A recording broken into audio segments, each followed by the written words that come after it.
Welcome to Talk Law Radio with attorney Todd Marquardt of the Marquardt Law Firm at marquardtlawfirm.com. Welcome back to Talk Law Radio. I'm Todd Marquardt. It's on KLUP, 9:30 a.m. The Answer. Also on podcasts everywhere, YouTube and talklawradio.com. Be sure to go to youtube.com to subscribe to the Talk Law Radio channel.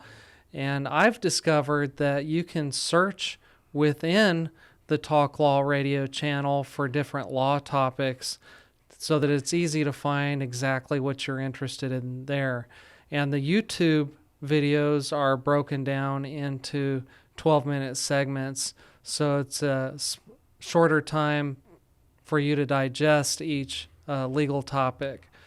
And we're talking with my dad, Dr. Terry Marquardt, about his music career, and we just left off him talking about what he did in college. Now I'd like to pick up where you started playing after you had been practicing optometry for some time. Yeah, I was in professional life. I was going through a divorce, and so I had a lot of confusion in my mind about, who I really was and what was really happening.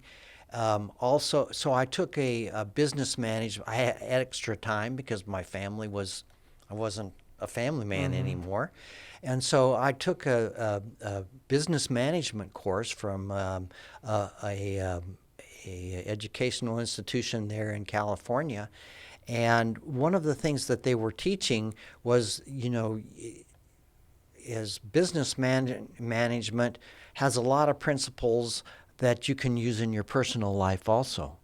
And one of those principles was the workbook asked, when view your life, when were you the absolute happiest? And what happened and what occurred in your life immediately prior to that feeling of happiness? And so I thought about that, and the funnest time of my life was when I was at that junior high band camp. I mean, there were girls, and we would dance, and we would go to music. I went to swim, and I had diving lessons, and like I said, we would go to the student union building on this university campus. We would play ping pong. We would dance. And I remember walking girls home and kissing them goodnight. I mean, it was a fabulous time, and so it made me think maybe I should enhance my life, both professionally and personally, with what made me the happiest, and so maybe that was music, and so I kind of started looking for opportunities to play my instrument and to enjoy music again. And so I had the opportunity where I was practicing optometry.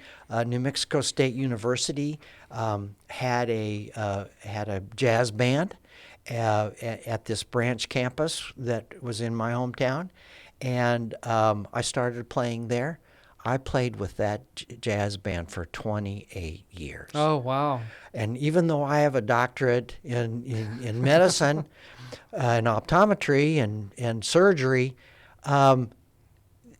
I also have enough hours from 28 years of playing with the jazz band. I could have a music degree. Yeah. So So I started playing with that University Branch College band, jazz band, and it took off from there. Okay. So you played there for 28 years until you retired and decided to move. So tell us what happened next. Well, actually, I bought a home in Colorado while I was practicing in New Mexico. So I had kind of a two-home situation. and my wife enjoyed Colorado more than she enjoyed New Mexico. So she spent a lot of her time at the Colorado home. And so I was commuting. I was working optometry in New Mexico most of the week, but on Thursday night I would travel to Colorado for the weekend. And I would play on Monday nights with the New Mexico State Jazz Band, and then on Thursday I would play with the Arapahoe College in Colorado, their jazz band. And so I was still working when I started playing in those two jazz bands. Right. And so that's how that kind of occurred. I did that for 3 or 4 or 5 years of the latter commuting. Part right. of your career. And so I had 2 horns. I had one horn that in my Alamogordo home, and I had another horn in my Colorado home. And so I wouldn't transport my instruments. I had one at each place, and then I would play in those 2 different jazz bands during that time. And then that went on until basically I retired. And well, before you retired, you started playing for the IROC band. I did, and that was in New York, and I still play with them. Once a year we do a benefit concert. We make about $200,000 for our one concert, and that all goes to charitable eye care. But this is a professional band. It's a professional band. You've played with some top names. Yes. Jefferson Airplane, guitar player, is in that band. A Spyro Gyra drummer is in that band. And we play at the Hard Rock Cafe. Who is in the New lady? York. The lady with the glasses. Oh, yeah. Loeb. I can't remember her first name, but she was kind of a classical guitar singer, and she played. She was part of one of the concerts. She was the guest performer, and I played with her also. Yeah, and also Lisa Loeb. Yeah, one of the guitarists for Twisted Sister. Yeah, he was a hoot. I got to see that concert. You were there for that. Yeah. And when we were playing, he took off a riff and played a solo for, gosh, I don't know how many measures, long time. Half hour. Yeah.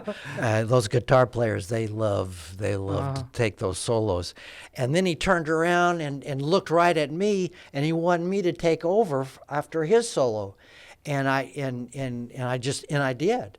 And so it was unrehearsed, and I just took off, and I played for a while, and he was just rocking out with that, and then I nodded to him, and he took it back. It was Twisted Sister. That was what very fun concert. Yeah. You bet. Just something that musicians, they kind of read each other and know each other. Yeah, we know how to blend. Yes. Yeah.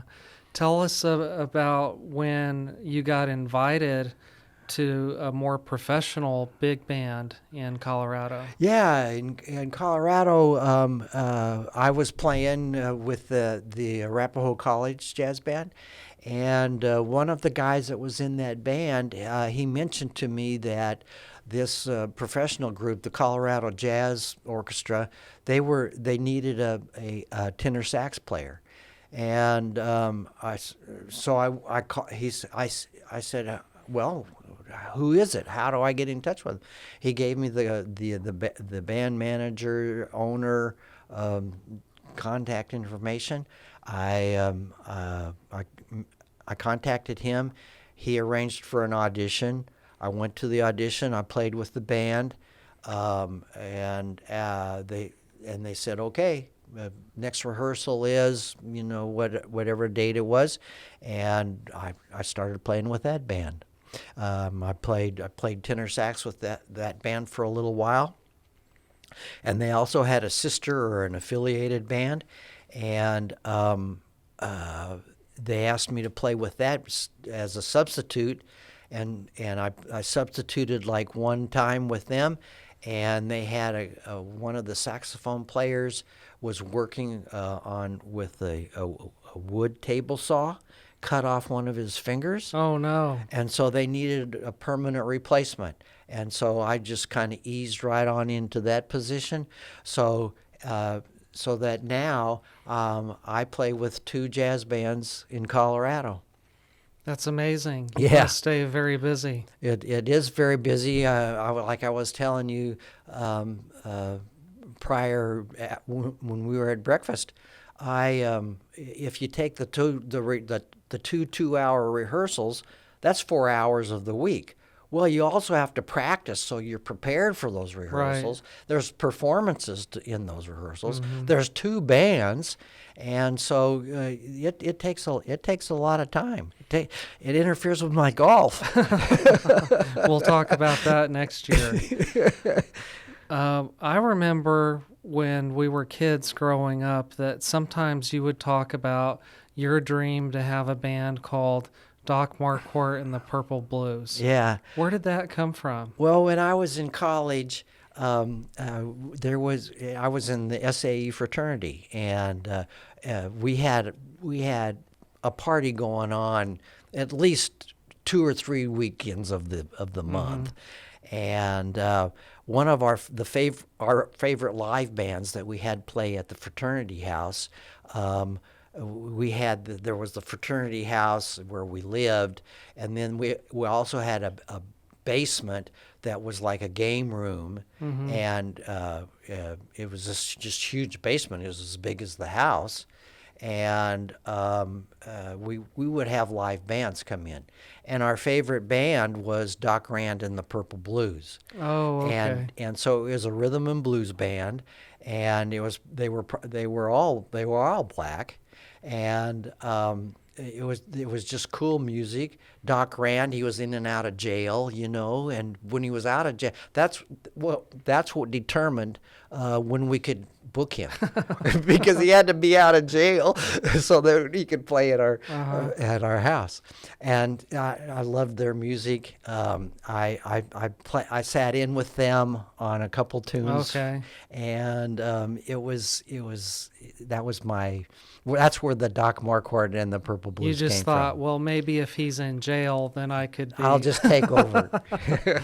Well, thank you so much for joining me today. Yeah, you're welcome. It means a lot to me. Yeah. And someday your grandchildren will listen to this. Yeah, and I hope your listeners today can see the relation of the importance of law and gospel from the Bible, of that for entrepreneurism, for capitalism to work, you have to have a moral fiber to your country, and for the family unit to work, you have to have order in that also.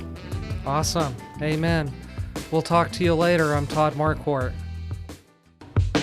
This has been Talk Law Radio with attorney Todd Marquardt, brought to you by the Marquardt Law Firm. You can learn more at marquardtlawfirm.com. And be sure to listen to the full Talk Law Radio show Saturday mornings at 11 on 9:30 a.m. The Answer.